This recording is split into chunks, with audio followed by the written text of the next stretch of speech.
Olá, seja bem-vindo a mais um vídeo, a mais um estudo. E hoje eu queria falar com vocês sobre recebendo uma nova visão. O texto que nós vamos ler está lá em Números 13, do 1 ao 3. Se você quiser acompanhar, pegar a sua Bíblia, é muito bom, né? Muito interessante. Números 13, do 1 ao 3, a palavra de Deus nos diz assim: O Senhor Deus disse a Moisés: Envie alguns homens em missão de reconhecimento à terra de Canaã, terra que dou aos israelitas. Envie um líder de cada tribo e os seus antepassados. Assim Moisés os enviou do deserto de Parã, conforme a ordem do Senhor. Todos eles eram chefes dos israelitas. Então deixa eu te dizer algo. Existe uma diferença entre viver por vista e viver por visão. Então hoje a gente quer tratar sobre isso. Eu queria tratar com você essa diferença. Viver por vista e viver por visão. Viver por vista é viver com o olhar no presente, né? É viver com o olhar na circunstância, é viver o olhar nos problemas, é viver segundo aquilo que a gente vê com os nossos olhos naturais. Já uma pessoa, quando nós falamos viver por visão, viver por uma visão espiritual, ela está vivendo por fé. Ela tem a sua visão base à fé. Então a sua visão não é limitada por aquilo que ela vê com os seus olhos naturais. Então mesmo vivendo, mesmo enfrentando dias difíceis, mesmo passando por situações complicadas, quem vive por visão, por fé, consegue visualizar a promessa de Deus, independente de lutas, independente de qualquer coisa. Nós conseguimos ver, nós conseguimos antever pela fé aquilo que Deus vai fazer. Então é o texto que nós lemos. O texto que nós lemos fala de 12 espias que são enviados por Moisés para espiar, para trazer um relatório, para ver como que era a terra da promessa. Então a Bíblia fala que eles veem a terra, e é interessante que os 12, além de ser líderes entre o povo, eles passam pela mesma experiência. Então os 12, eles passam por tudo junto, tanto as coisas boas como as coisas ruins. Então a base é essa, líderes que passam a mesma experiência. Só que nós vemos uma diferença, que começa a se diferenciar o relatório que cada um deles traz. Exemplo, os 10 espias só vêem problema. 10 espias só vêem situação difícil, só vê coisa ruim. Enquanto nós temos 2, Josué e Caleb, que tem uma postura, que tem uma visão, que tem uma atitude diferente. A atitude deles é uma visão diferente, uma visão de conquista, uma visão de que vai dar certo, que Deus realmente, a terra é boa, que eles vão conquistar. Então eu queria te convidar nesse momento, nós vamos aprender juntos, né, como receber essa nova visão. Como nós podemos exercer essa nova realidade que nós temos. E, em primeiro lugar, nós não podemos aceitar viver segundo os nossos olhos naturais. Nós somos chamados a viver pela fé. Nós somos chamados a crer no milagre, a crer que Deus é infinitamente bom e Ele pode fazer infinitamente mais do que aquilo que nós pensamos, tudo aquilo que nós planejamos. Então não aceite viver por uma visão humana limitada.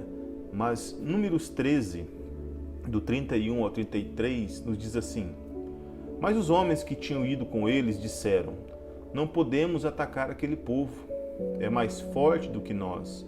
E espalharam entre os israelitas um relatório negativo acerca daquela terra. Disseram: A terra para a qual fomos em missão de reconhecimento devora os que nele vivem. Todos os que vimos são grandes de estatura.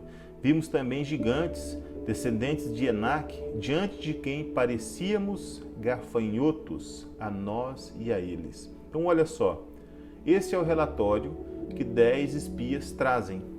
Os 10 espias, eles trazem um relatório a Moisés, a Arão, ao povo, segundo aquilo que os seus olhos naturais viram. Eles reconhecem de fato, a terra é muito boa, de fato aquilo que Deus falou é bom, a terra da promessa é boa, porém você vê que eles supervalorizam, que eles aumentam, né, a dificuldade, eles focam na dificuldade da terra. Essa é a mentalidade dos 10 espias, muitas vezes é a mentalidade de muitos cristãos. Muitas pessoas que nasceram de novo, nasceram do Espírito, nasceram da fé, mas e também eles querem ter a terra prometida, eles querem avançar em direção às promessas que Deus tem, né? Muitas vezes nós vemos cristãos sinceros buscando a bênção de Deus, buscando a promessa de Deus, buscando a vitória daquilo que eles almejam, mas quando a gente fala de pagar um preço necessário, você vê que esse número reduz. Quando a gente fala quem tem uma promessa, quem quer algo, você vai ver que o número ele aumenta demais. Mas quando a gente fala quem quer pagar o preço, quem quer enfrentar o seu gigante, quem quer lutar pela sua terra prometida. Então, entenda algo, a terra que eles iriam possuir já era uma terra pronta. Tinham frutos, a Bíblia fala que eram frutos enormes, o versículo 23, ou seja, alguém já tinha tido o trabalho de plantar, de arar a terra, de cultivar, o fruto já estava pronto. O versículo 28 fala que a terra, as cidades, elas eram fortificadas. Ou seja, alguém já tinha tido o trabalho de conquistar, de construir, de levantar os seus muros. Então, agora, a dificuldade desse povo era ir e batalhar, lutar, conquistar. Agora, entenda que não tem almoço grátis. Se eles não quisessem lutar e enfrentar os gigantes, a opção de Deus era levar eles para a floresta. Levar para algo distante, afastado, sem moradia, sem ninguém. E aí eles teriam que pegar um local virgem, arar a terra, construir cidades, construir muros, cultivar, cercar as cidades. Então, tudo isso.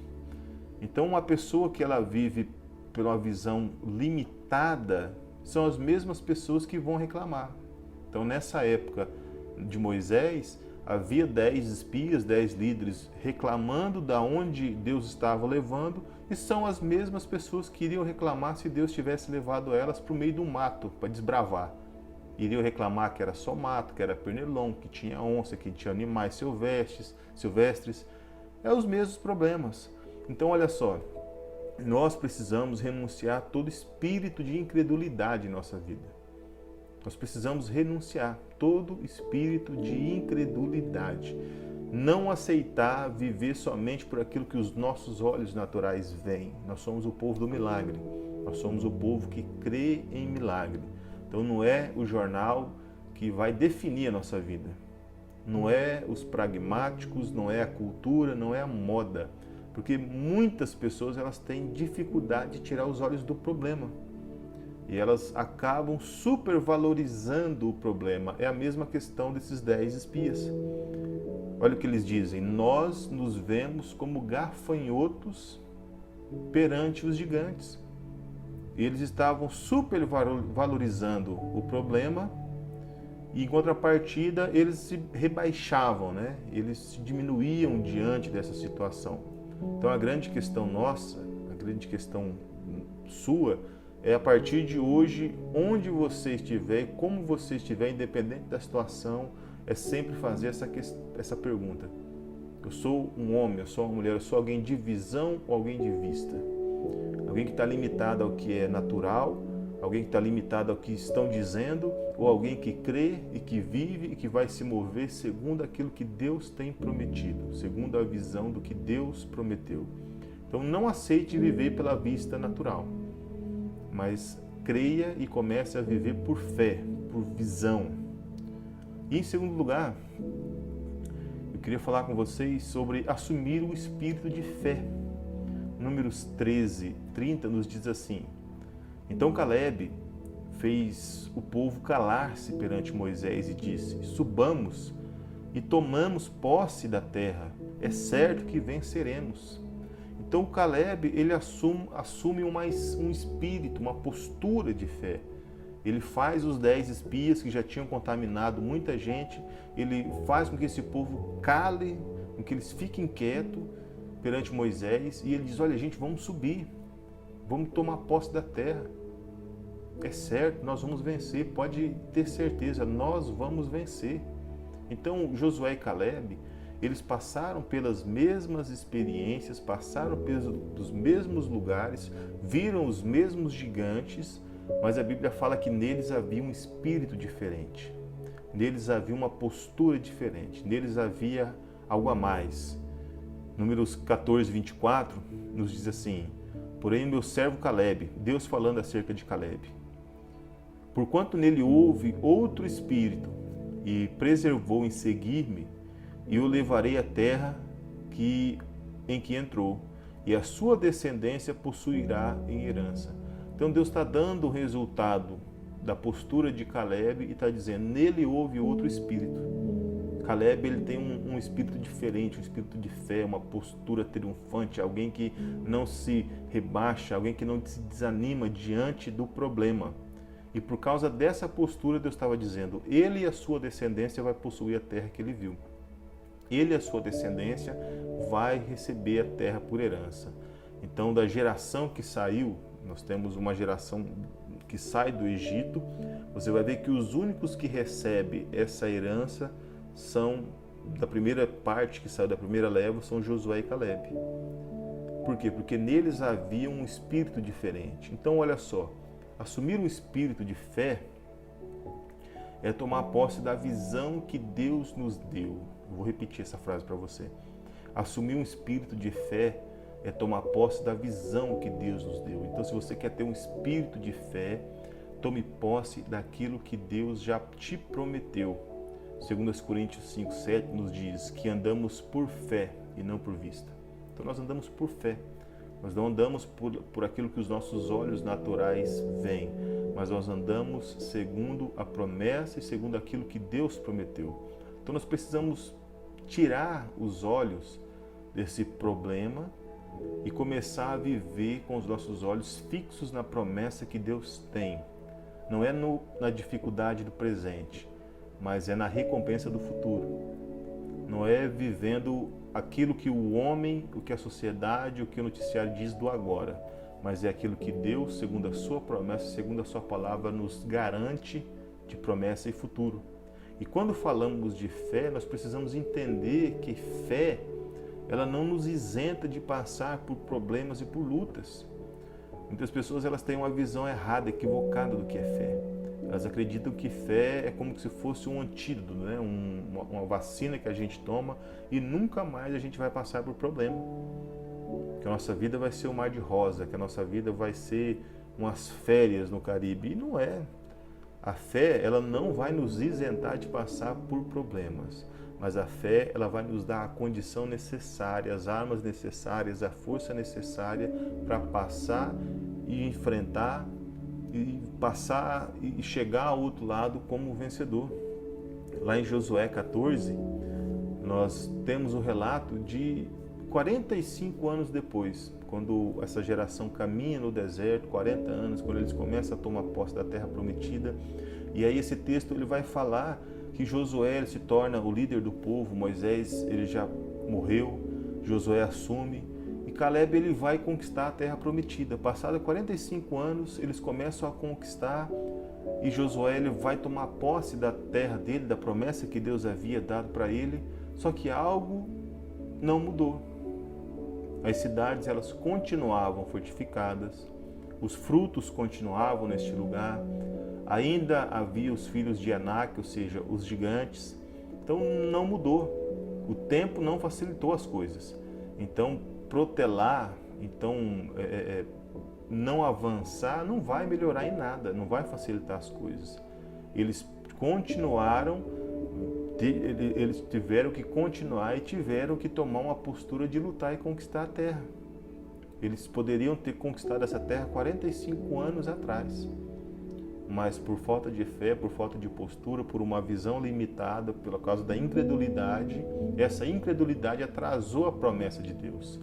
Então Deus é fiel e a palavra de Deus diz que Ele cumpre as suas promessas, ainda que o homem é infiel.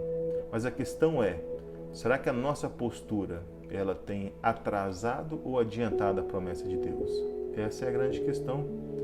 A fé de Caleb, você vai ver que continua a mesma. Só que agora ele está com 85 anos de idade. Com 85 anos é que ele vai lutar para conquistar a sua terra. Isso é fé, isso é viver por visão. Passou o tempo, passou muitas dificuldades, mas ele não desistiu. E a grande questão é essa. Será que a nossa fé ela é progressiva ou regressiva?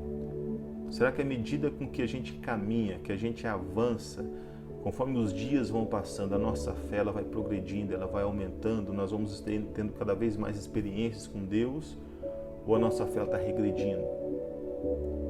Então, eu avanço em minhas conquistas ou estou paralisado, caminhando em volta, caminhando num deserto? Porque nós não fomos chamados para morrer no deserto. Nós não fomos chamados para andar em círculos, mas muito pelo contrário, para viver e conquistar aquilo que Deus nos prometeu. Então, só para a gente recapitular, não aceite viver por vista, pela visão limitada e humana. E assuma um espírito de fé, ainda que todo mundo fale o contrário, ainda que todo mundo vai falar de crise e dificuldade, assuma um espírito de fé. E em terceiro lugar, não aceite o relatório negativo em sua vida. Não viva o negativismo. Números 14, do 6 a 9, diz: Josué, filho de Nun, e Caleb, filho de Jefoné, dentre os que haviam observado a terra, rasgaram as suas vestes e disseram a toda a comunidade dos israelitas: a terra que percorremos em missão de reconhecimento é excelente. Se o Senhor se agradar de nós, Ele nos fará entrar nessa terra, onde mana leite e mel, e dará a nós. Somente não sejam rebeldes contra o Senhor, e não tenham medo do povo da terra, porque nós os devoraremos como se fosse o nosso pão. A proteção deles se foi, mas o Senhor está conosco, não tenham medo deles. Esse é o relatório, essa é a postura que Josué e Caleb assume para a sua vida. 10 assumiram um relatório de fracasso, uma postura de fracassados. Josué e Caleb, eles tomam uma postura de vencedores. Eles se colocam e dizem: olha, esses gigantes pode ser grande, mas eles são o nosso pão, nós vamos devorar eles.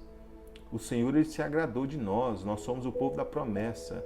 O Senhor, ele já nos deu, o Senhor já nos garantiu. A proteção dele se foi. Deus é quem está conosco, não vamos ter medo, vamos avançar. Essa é a postura de Josué e Caleb. A Bíblia nos ensina, amados, que a boca fala daquilo que está cheio o nosso coração.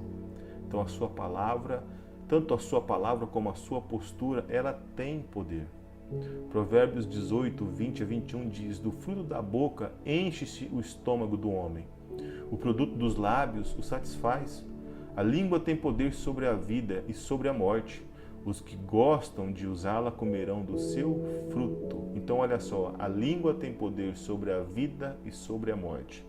Josué e Caleb, eles começaram a declarar que quem ia vencer eram eles. Que os gigantes eram o pão deles. Os 10 espias se viram como gafanhotos. Josué e Caleb se viram como alguém que ia vencer. Mateus 15, 18 a 19 diz: mas as coisas que saem da boca vêm do coração, e são elas que tornam o homem impuro, pois do coração saem os maus pensamentos, os homicídios, os adultérios, as imoralidades sexuais, os roubos, os falsos testemunhos e as calúnias. Então eu queria te convidar a declarar palavras positivas sobre a sua vida e sobre aquilo que você está vivendo e sobre aquilo que você vai viver. Não importa o relatório que você tem recebido, creia na promessa de Deus para a sua vida. Faça como Josué, faça como Caleb. Eles não aceitaram nenhum relatório negativo, mas eles começaram a declarar aquilo que Deus ia fazer e Deus fez. Então, olha só, tem uma frase que eu gosto que diz assim: a pessoa mais pobre na vida não é aquela que não tem dinheiro, mas sim aquela que não tem uma visão. Então, a pessoa mais pobre na vida não é aquela que não tem dinheiro, mas sim aquela que não tem uma visão. Então, os olhos da fé nos levam a conquistar a promessa de Deus. Então, receba essa nova visão, que Deus possa fazer com que você alcance, que você cumpra os seus projetos, os seus desígnios, que Deus possa te abençoar, que o Senhor possa fazer a sua boa mão sobre a sua vida, que no nome de Jesus essa palavra seja uma realidade na sua vida, em nome de Jesus. Amém?